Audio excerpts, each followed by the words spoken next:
Ya, salam setara, semangat tangguh sejahtera. Apa kabar Anda, sahabat perempuan dimanapun Anda berada? Dan pemirsa di acara kita hari ini. Saya senang banget hari ini kita ada di podcastnya Family Talks dari DP3AP2 Daerah Istimewa Yogyakarta. Dinas Pemberdayaan Perempuan, kemudian juga Perlindungan Anak, dan pengendalian penduduk. Wah, tugasnya kok rame banget ya. Banyak banget tugasnya. Tapi justru dari tempat yang seperti inilah teman-teman DP3AP2 Daerah Istimewa Yogyakarta ini punya program-program yang luar biasa. Kali ini Family Talks kita akan bicara mengenai yuk kita main lagi, karena ini ada kaitannya dengan ruang bermain ramah anak. Acara ini didukung sepenuhnya oleh dana keistimewaan, tentu karena kita di daerah istimewa Yogyakarta. Saya ketemu dengan narasumber-narasumber yang luar biasa hari ini. Apa kabar Bu Erlina? Alhamdulillah baik Mbak Endah. Saya seneng kalau sama Mbak Endah ini Pak Gus. Selalu ceria. Membuat yang lainnya ceria, bahagia juga gitu. Iya, kita punya hidup, kita bertanggung jawab terhadap hidup kita, dan kita harus mengembirakan siapapun ya Bu, termasuk diri kita sendiri. Oke. Makanya saya pertama kula nuwun rumiyin ya Pak Gus nih. Karena kan kita yang datang ke Bu Erlina. Oke, matur nuwun Ibu. Disambut dengan sangat ramah teman-teman dari DP3AP2 Daerah Istimewa Yogyakarta dengan berbagai macam programnya. Kali ini kita ngobrol-ngobrol aja nih karena ini Family Talks gitu. Oke, Pak Kus. Iya, sehat selalu Pak Kus. Selamat bertugas kembali Bapak. Oke, baiklah. Iya. Mbak Indah ini kan Mbak Indah sering ceria gini, berarti tahu kuncinya kehidupan manusia. Nah, kuncinya orang hidup itu kan ceria, akhirnya panjang usia. Amin amin amin. Amin ya robbal alamin. Leres Pak. Enjem. Kalau orang pada sibuk diet Pak, saya juga diet, tapi kok kayaknya kok enggak. Tapi luar biasa sekali.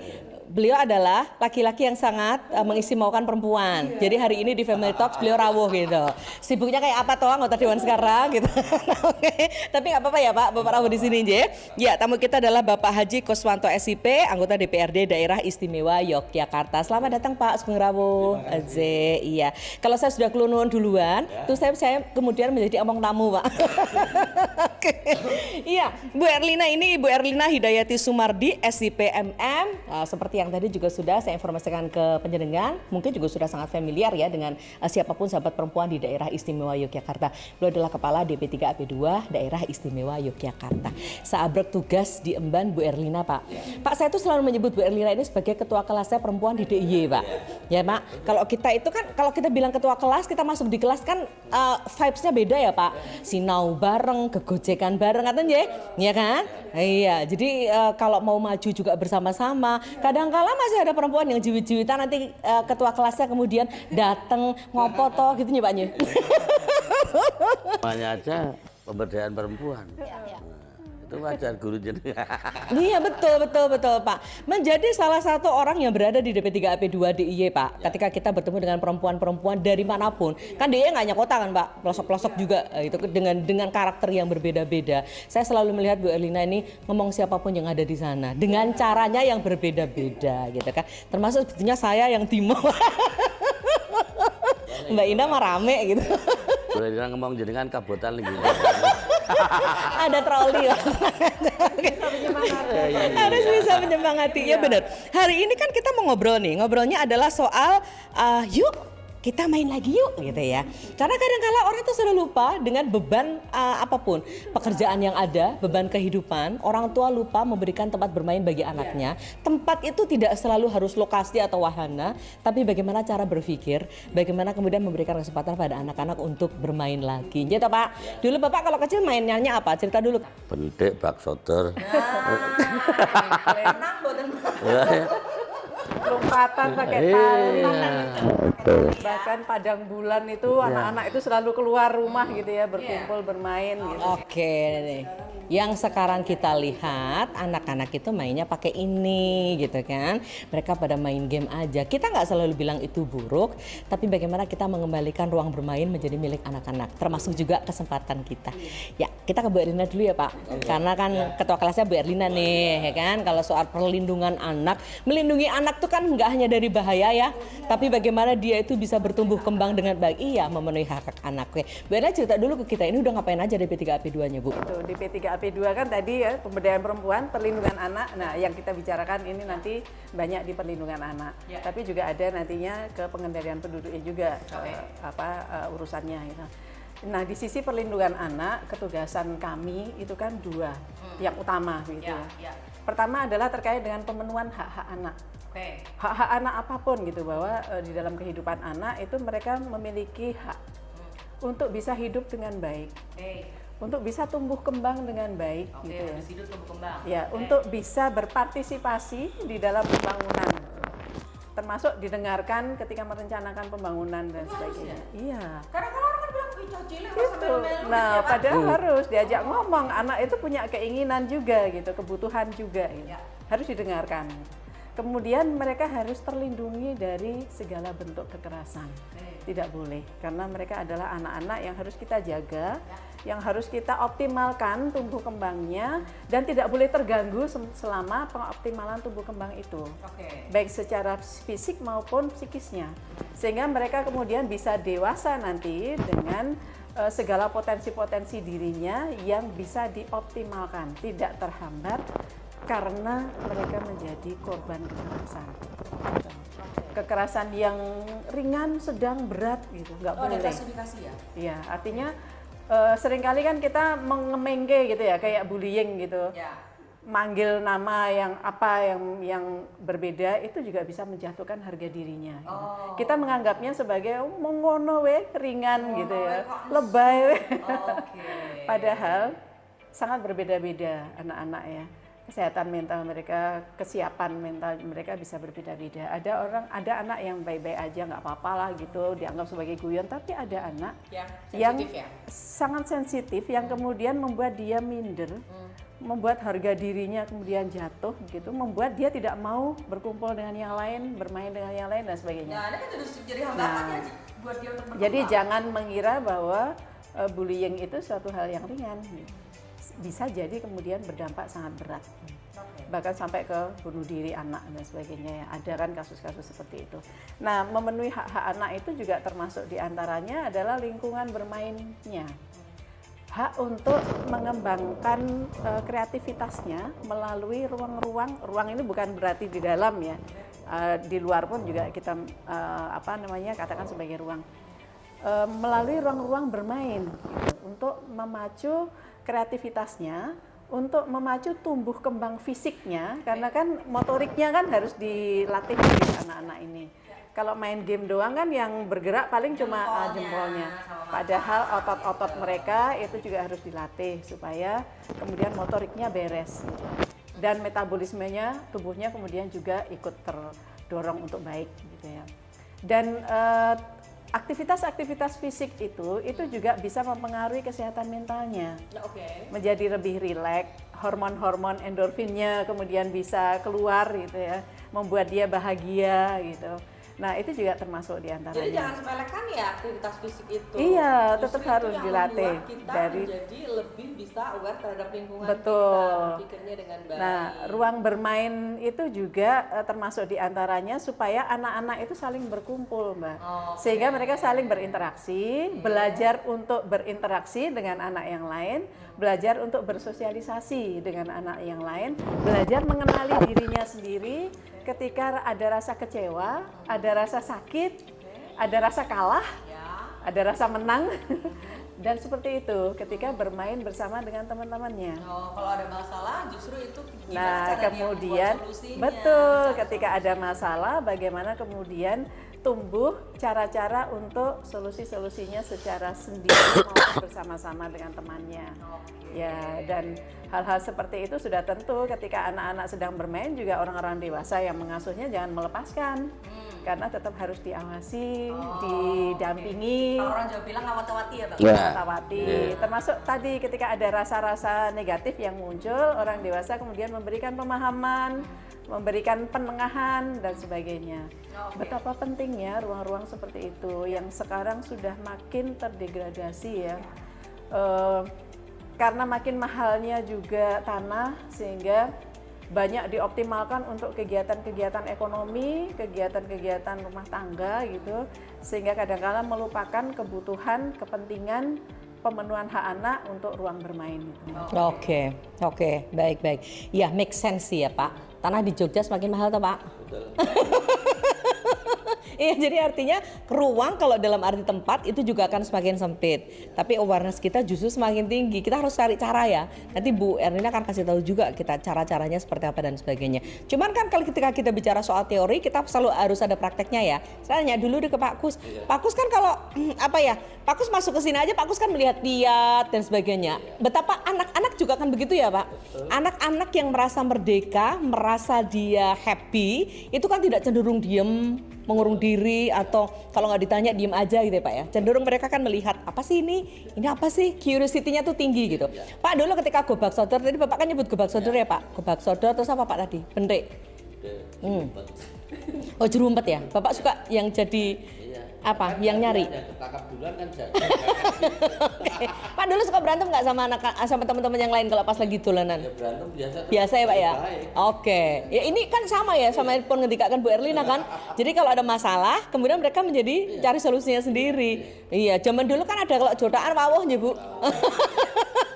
Ih, jadul banget ya. Kameran memang gak tahu dulu. Istilahnya, tapi itu ya Pak, memang yang terjadi ya. Yang ketika kita bermain pada saat tempo dulu. Nah sekarang ini Pak Kon saya Pak, Bapak pangandikan Rumien kan, Bapak kan juga yang bikin regulasinya, kemudian Bapak kan juga bersama dengan teman-teman atau masyarakat di daerah Ismail Yogyakarta. Pak makin sedikit ya Pak ruang bermain anak dalam bentuk tempat. Ini berbicara masalah ruang bermain anak.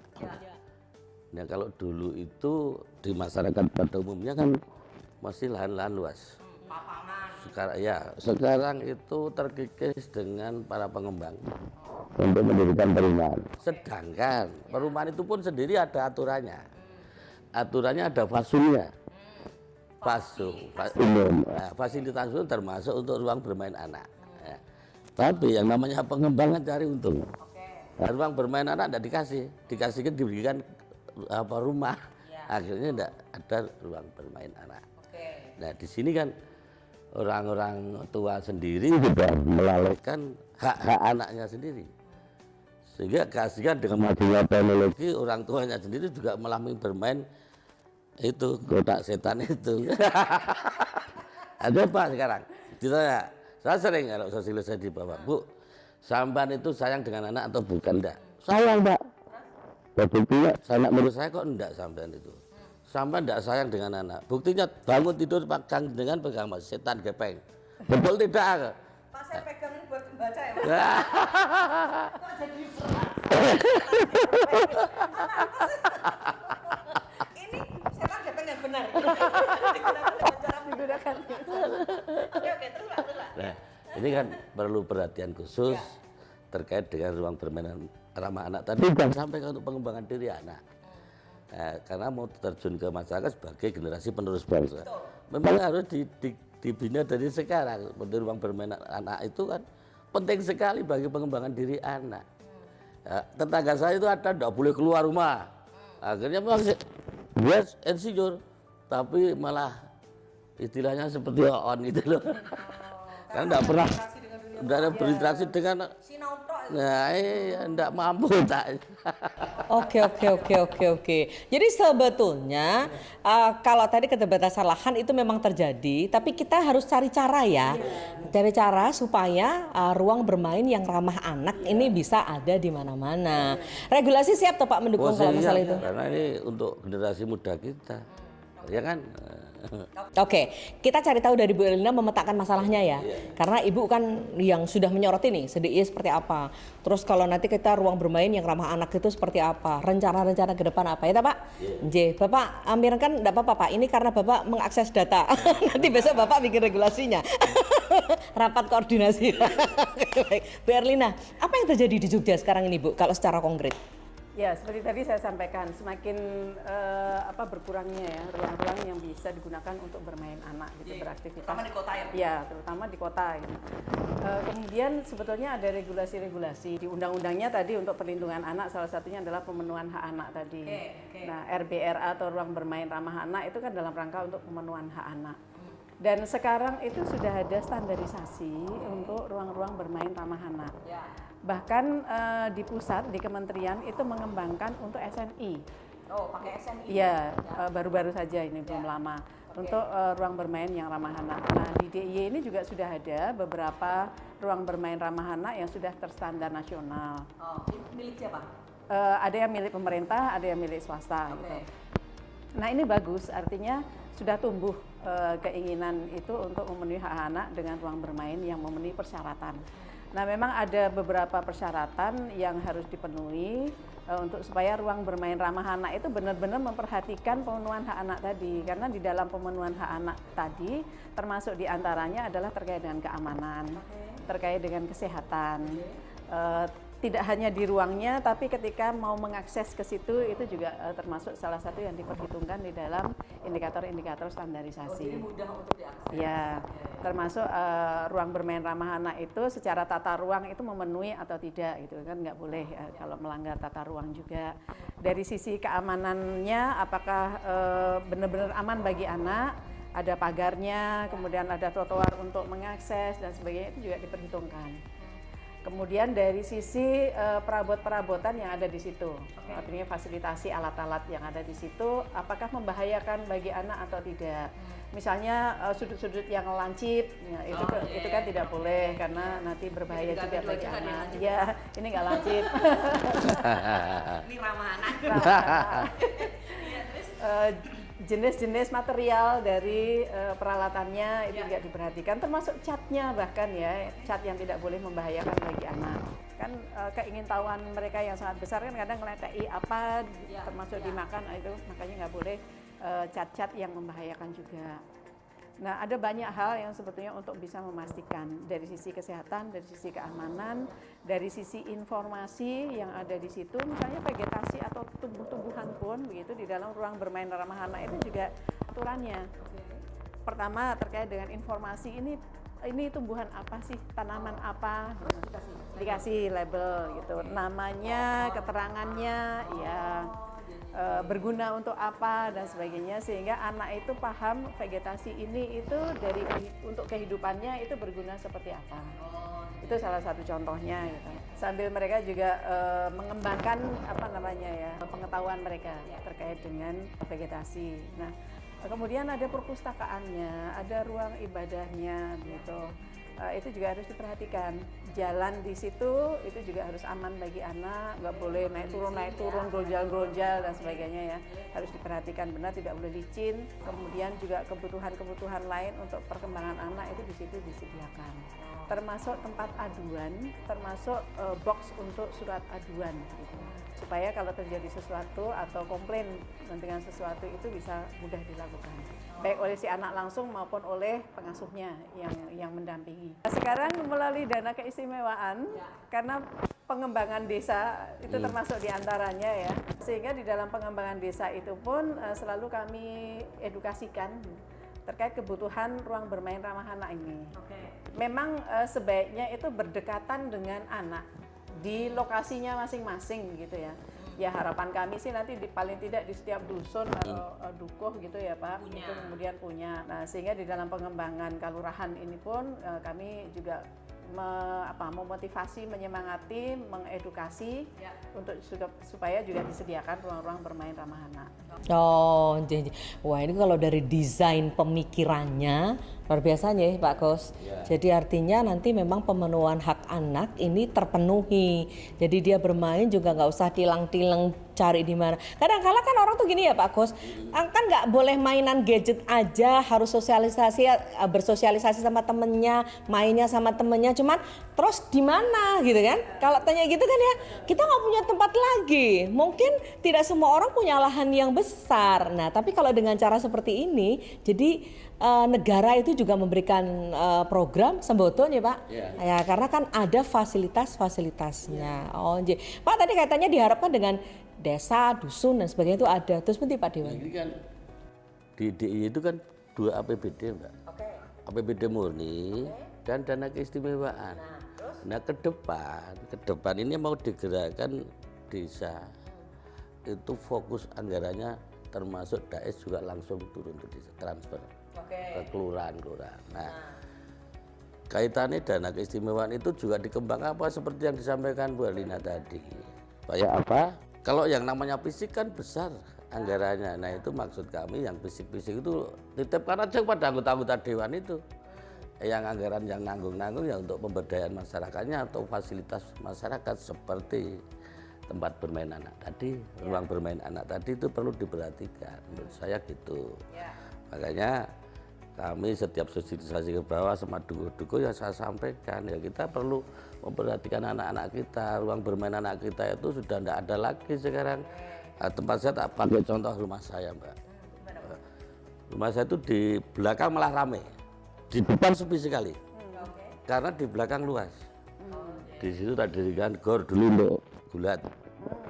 Nah karena latihan gulatnya akan dipindah di SMK, diminta kepala sekolah SMK Muhammadiyah Mayudan, tak berikan karena di situ pakai fasilitas umum.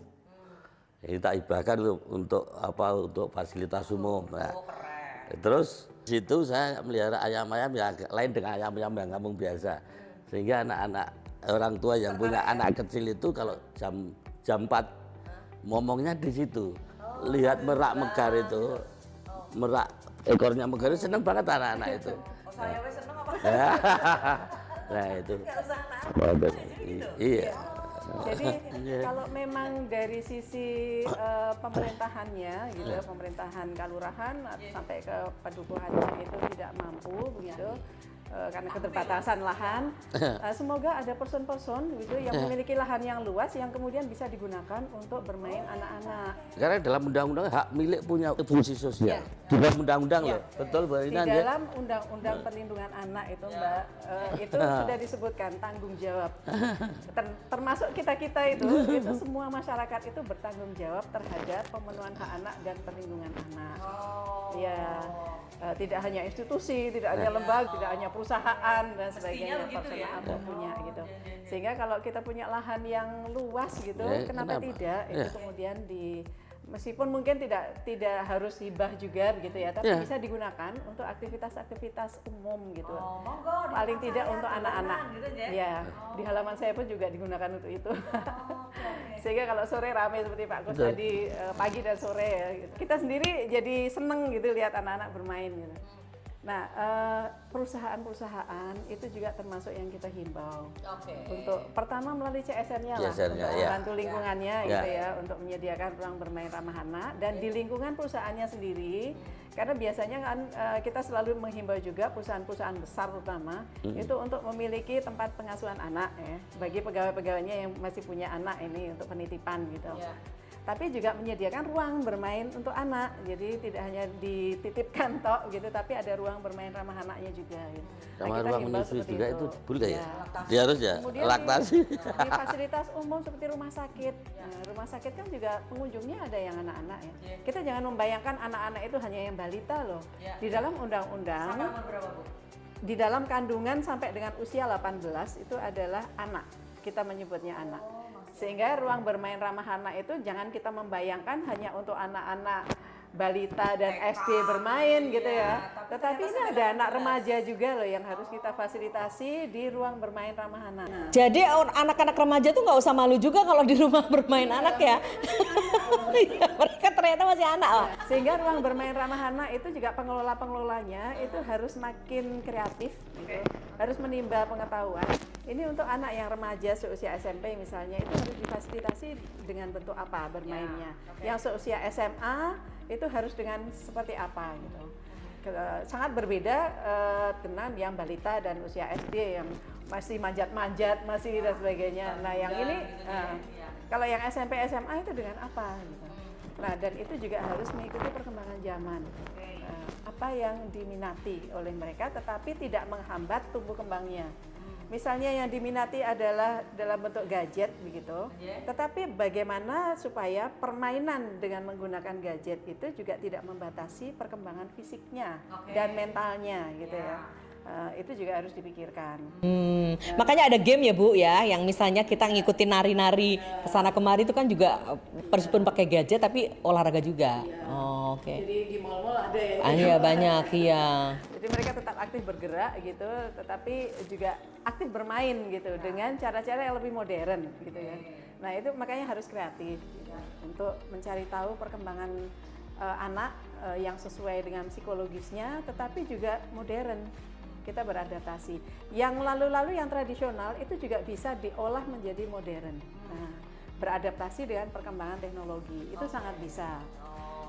Sebetulnya yang tadi disampaikan Pak Kus, yang gobak sotor ini sekarang kan sedang in lagi ya, karena warisan budaya tak benda aja, yang kemudian juga digalakkan aja. Komite olahraga masyarakat termasuk itu. Nah itu juga bisa dua-duanya Mbak Indah. Misalnya game dengan menggunakan gadget itu gobak sodor, itu kan bisa ya, bisa. Nah, battle gobak sodor dengan game itu misalnya bisa. Tapi jauh lebih menarik dengan melakukan langsung. Karena lebih happy kita gitu bersama dengan teman-teman untuk gobak sodor. Nah sekarang di Pemdapun kan itu juga dikembangkan. Belum lama itu tanding antar OPD gitu ya. Dan ternyata happy banget loh. Yang nonton aja happy gitu, apalagi yang main gitu ya. Anak-anak zaman sekarang mungkin tidak terlalu tahu, tapi dengan adanya gerakan seperti ini, kalau itu menjadi sebuah gerakan yang mudah-mudahan mereka menjadi tahu, tertarik dan ikut serta di dalamnya. Nah kemudian pengembangan lainnya, misalnya pengembangan desa wisata. Ada tempat-tempat di mana para wisatawan ini bermain gitu ya. Di situ banyak juga dari pengelola-pengelola desa wisata itu yang menyediakan permainan-permainan tradisional biasanya yang mereka sediakan gitu ya, karena supaya experience tentang hal-hal yang terkait tradisional, permainan tradisional tadi. Nah itu juga bisa dikembangkan sebagai ruang bermain ramah anak dengan dikembangkan lebih luas lagi gitu ya, tidak hanya permainan tradisional gitu. Nah itu sangat mungkin untuk dilakukan. Adakah kemudian yang memang harus dilakukan teman-teman dewan kita kecuali anggaran? Artinya secara regulasi, kalau tadi dikatakan Bu Erlina kan mengatur sesuatu itu tidak hanya semudah membalikkan telapak tangan ya, bukan hanya himbauan, ini harusnya gitu. Tapi kadangkala masyarakat kita itu masih ditertibkan dengan aturan ya. Gimana Pak Gus? Jadi gini, kita kan wakil masyarakat. Kita harus bisa menyelami karakter masyarakat. Kita lihat di masyarakat itu kelihatan kok.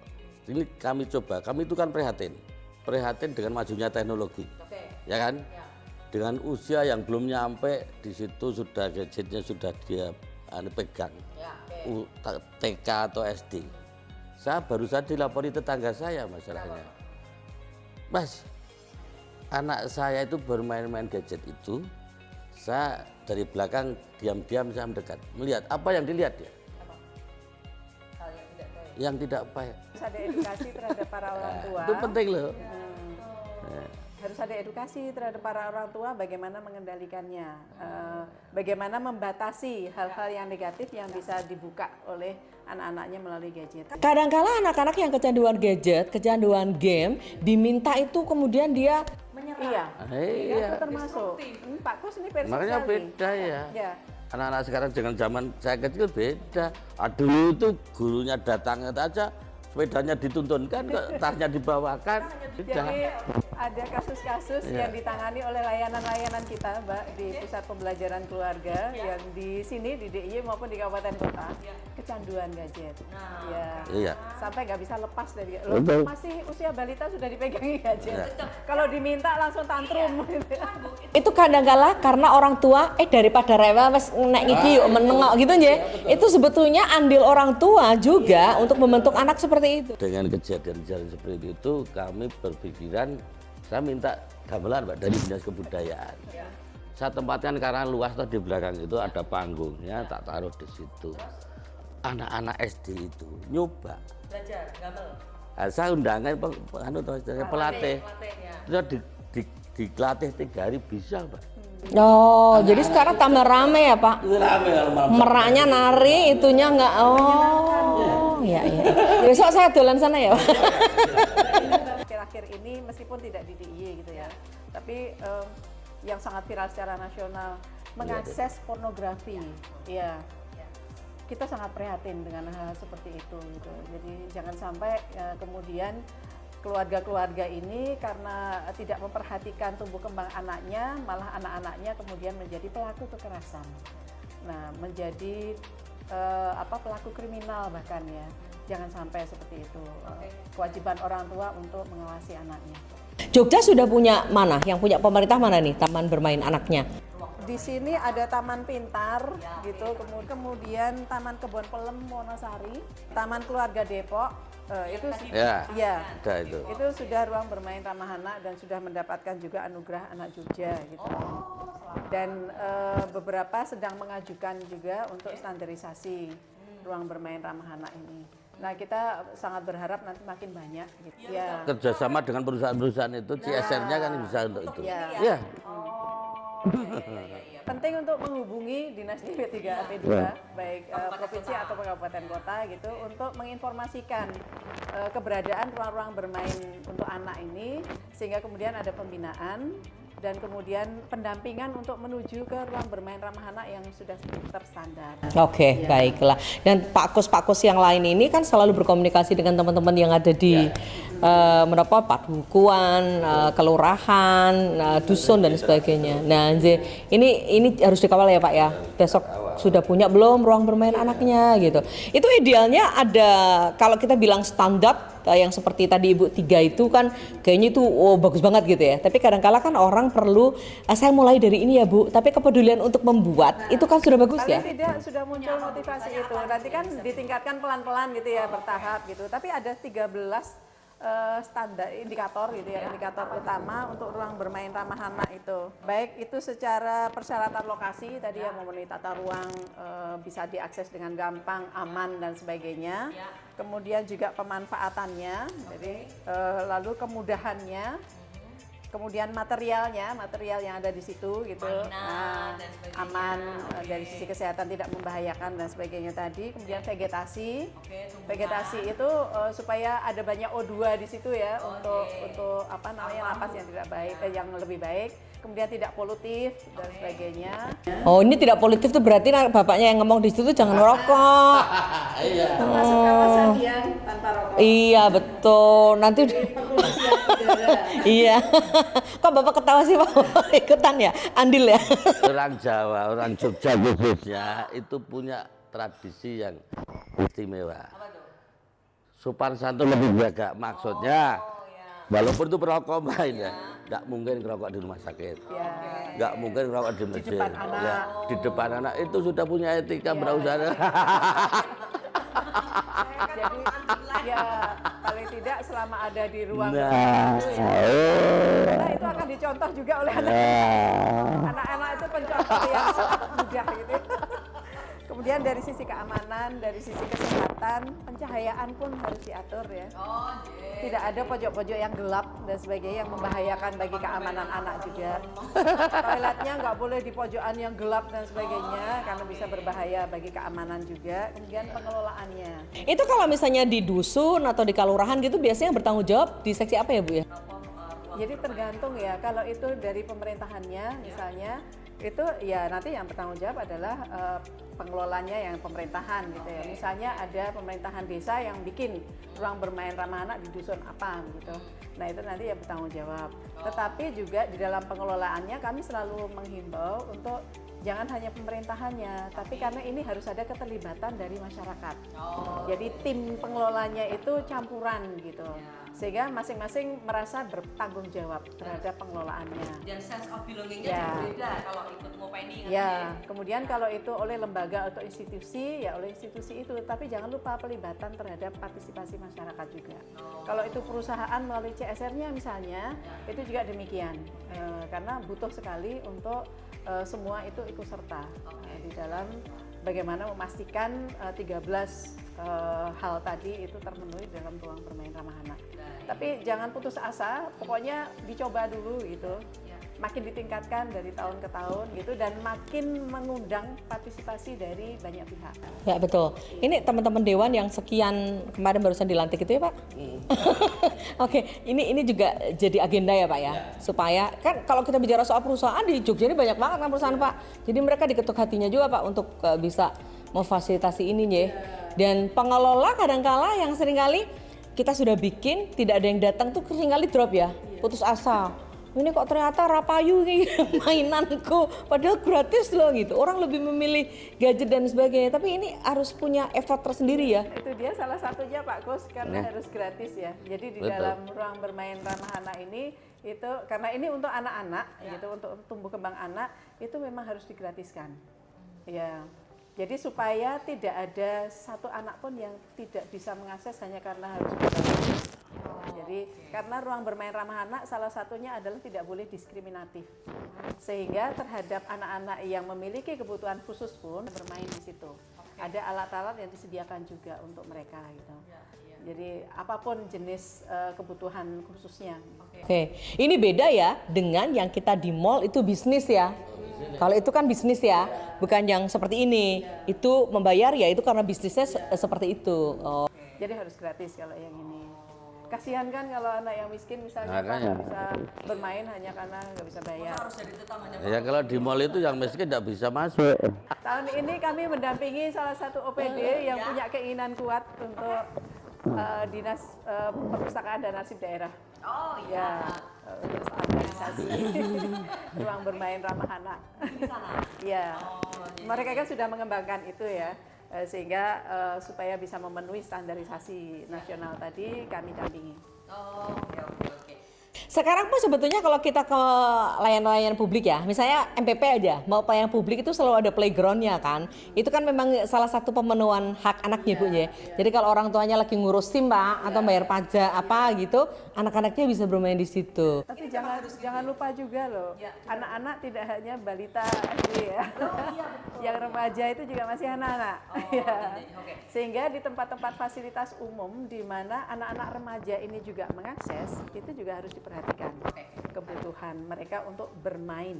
Iya. Saya hampir melupakan bahwa yang di playground itu hanya anak-anak kecil Pak memang Pak. Yang remaja kayaknya nggak ada. Pak Kus sebagai anggota Dewan, apa program yang Bapak ingin sampaikan ke kita? Kira-kira tadi kebutuhannya Bu Erlina seperti ini deh. Saya supportnya selain ke masyarakat, saya harus apa lagi gitu? Jadi gini, program-program dari DP3P2 ini karena juga mitra, samping mitra kan tanggung jawab kami mensupport anggaran yang diusulkan dari DP3P2 terkait dengan kebutuhan ruang bermain anak tadi. Ini memang kewajiban kami Mbak, sebagai mitra dinas ya. Nah monggo nanti kita bareng-bareng kita pikirkan bareng-bareng untuk ruang bermain anak ini memang kita keroyok bareng-bareng gitu Bu Rina ya. Kerjasama baik itu dinas, anggota dewan dan juga pengusaha, istilahnya seperti tadi CSR tadi, ya, pengusaha harus terlibat di sana. Dan juga tadi harus sampai ke tingkat dusun yang bertanggung jawab, kami tua paling tidak di sana. Nah, kalau tidak ada yang bertanggung jawabnya kan bubar. Ya, ini juga perlu kolaborasi Mbak Ida, Ya. Pak Ros, antar OPD juga ya. Betul. Misalnya pembangunan balai budaya, pembangunan objek-objek wisata, itu juga harus memperhatikan kebutuhan anak-anak ini ya, tidak hanya balita tadi tapi juga remaja ini untuk bermainnya itu tadi.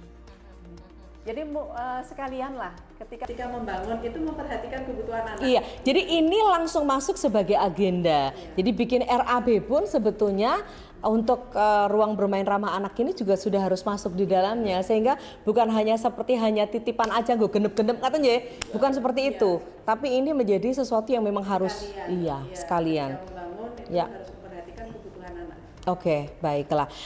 Mengingat ketika kita bicara soal Yogyakarta yang istimewa, bagaimana meminimalkan kenakalan anak-anak di jalanan dan sebagainya.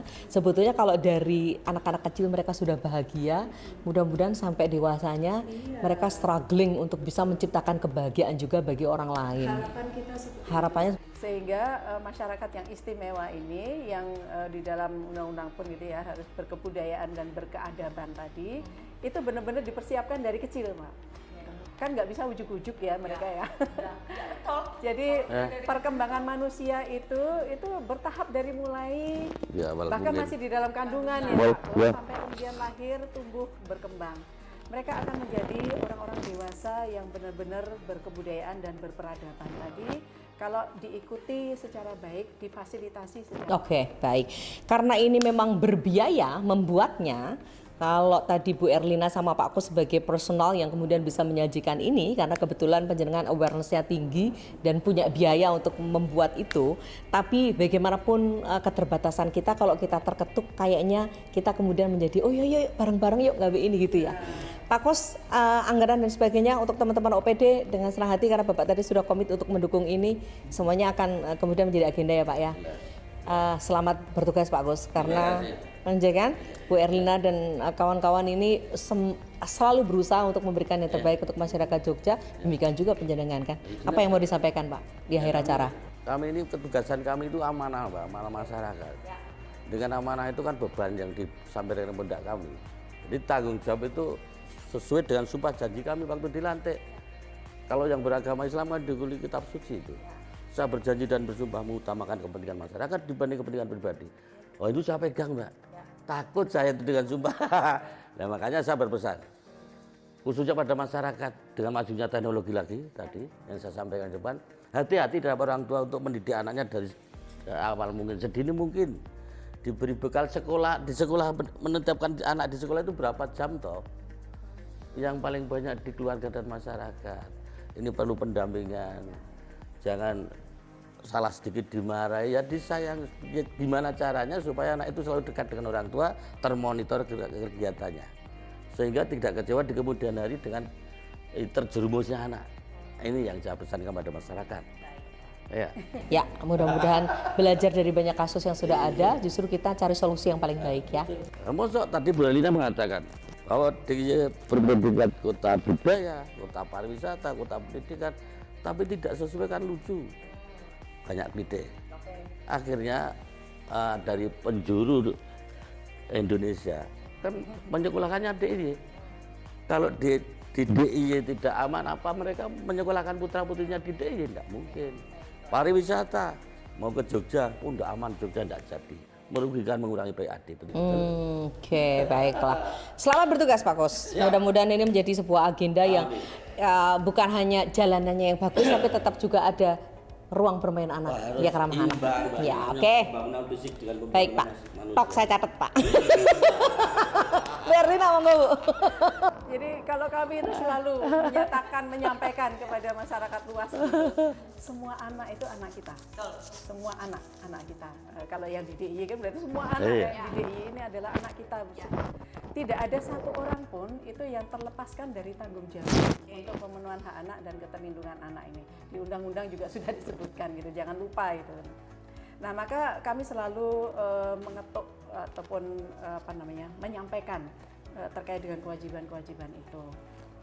Jadi siapapun anak yang ada di lingkungan kita itu harus kita perhatikan. Tidak boleh mereka kemudian menjadi korban kekerasan. Tidak boleh di antara kita juga menjadi pelaku kekerasan terhadap anak gitu ya.